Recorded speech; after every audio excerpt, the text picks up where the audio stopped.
The mistakes that you perceive in your artwork, the ones that you think you've made, they're what help guide you and show you where to put the correct lines. Just like the mistakes in life can help guide and show us what we can do differently going forward. When you're in your art studio, or whatever that space is that you make your art, I want you to consider this.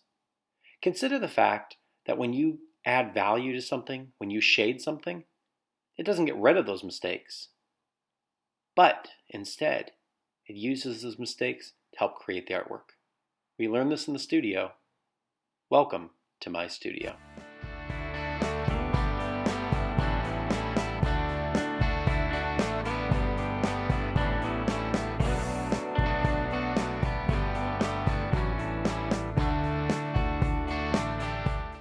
Alright, my artists, today we have a pretty simple studio that we're going to be doing. Now when I say simple, I mean because it's not that involved as far as the steps go, but it's going to take you some time to actually complete it. So, first thing, you can use colored pencils for this today, or you can use graphite. I'm going to leave that one up to you. I'm going to use colored pencils myself. The reason being is I just don't want to deal with the smudging right now. So I'm going to use colored pencils for my studio model. Again, you can use plain pencil. Step 1, divide the paper. Alright, you have your paper. If you notice, mine is in landscape. Yours should also be in landscape. You're going to do a line that's going to separate down the middle. This line can be straight, it can be curved. The only thing I'm going to say is don't make too many small curves in it. Keep it kind of flowing, keep it straight.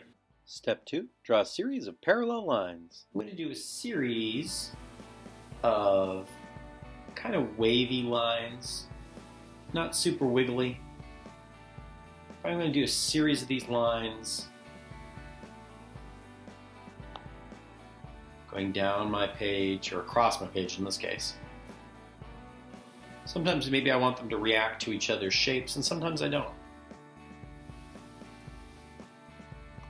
I wouldn't go with too many thin lines, and I also definitely would not go with too many thick lines. Try to keep it in the middle. If you're one of my advanced art students, stay tuned. I'm going to show you an example of another one that I started up. And that other one that I started up has a more complicated system than what I have here. So if this seems like it's boring, or you've done this before and you want more of a challenge, stay tuned or fast forward to the end of the video. Step 3, draw domes on one half of the paper. On one side of my page, I'm going to make these little domes. And you'll notice I'm going from corner to corner, corner to corner.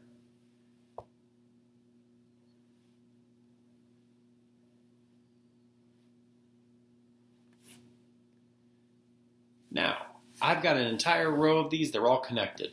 I'm going to do my second row now, and I'm just going to go up a little bit further on the page. And another. And I'm basically going to fill the space with rows of these little hills. And there we have it. Half of my work is now plotted in. Now I've got the other half. Step 4, domes in the opposite direction. For the other half, I'm going to go in the opposite direction. So I'm going to bow it out this direction this time. Let's have that row. I'm going to do a second.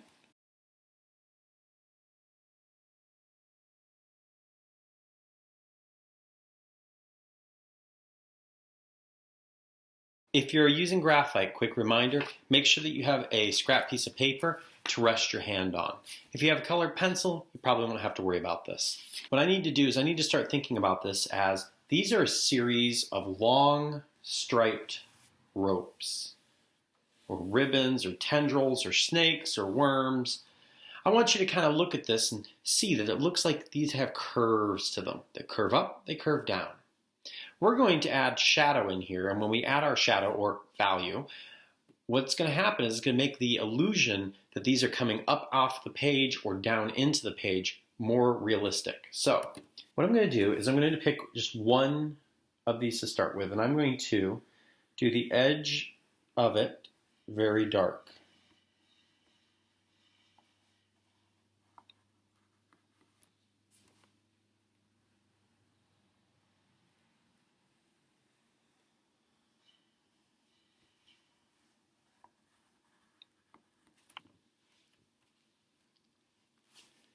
want you to think of it this way.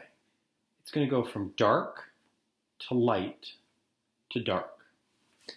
When I'm shading, again, little circles, I'm not just going up and down, up and down, up and down. I'm actually curving this just a little bit.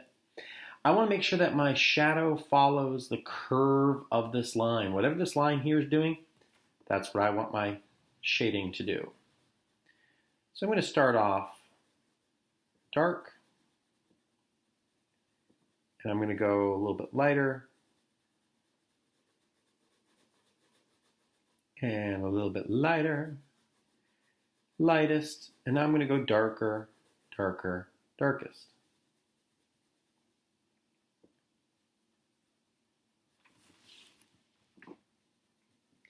And quite often I'll go from the opposite side, and I'll go from dark to lighter, lighter, lightest. I'm varying the pressure as I push down on my pencil.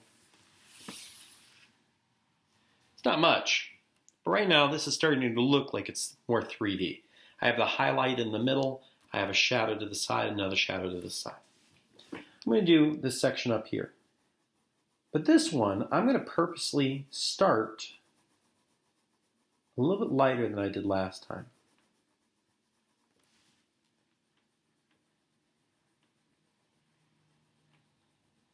Make that highlight a little bit wider than last time.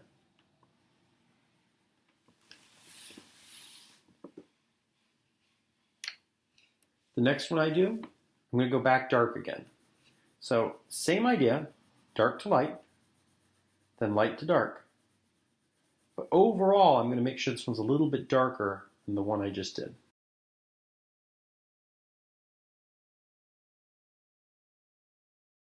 See how I'm starting to get this striped look? So this one here, be the same kind of deal. I'm going to go from dark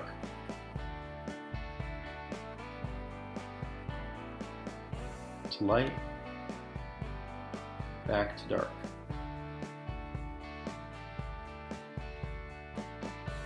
And of course, when I go to do these, I always want to make sure I outline the edge of that, just to really bring that shadow out.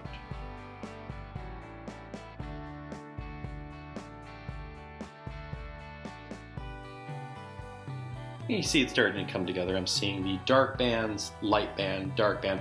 So this whole band would be light, dark, dark, light, dark, light. It's going to vary all the way down. When I get to the middle section,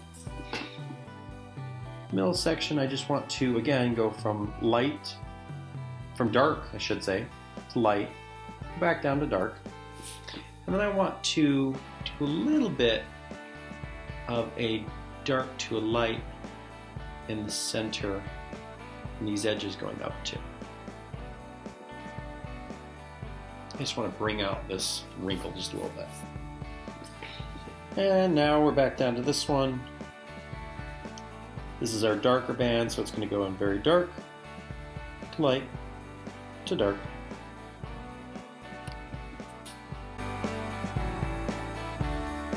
This is about it. This is your whole studio. I want you just to be going through, and you're going to be shading in the entire picture to really bring out the idea that these are 3 dimensions.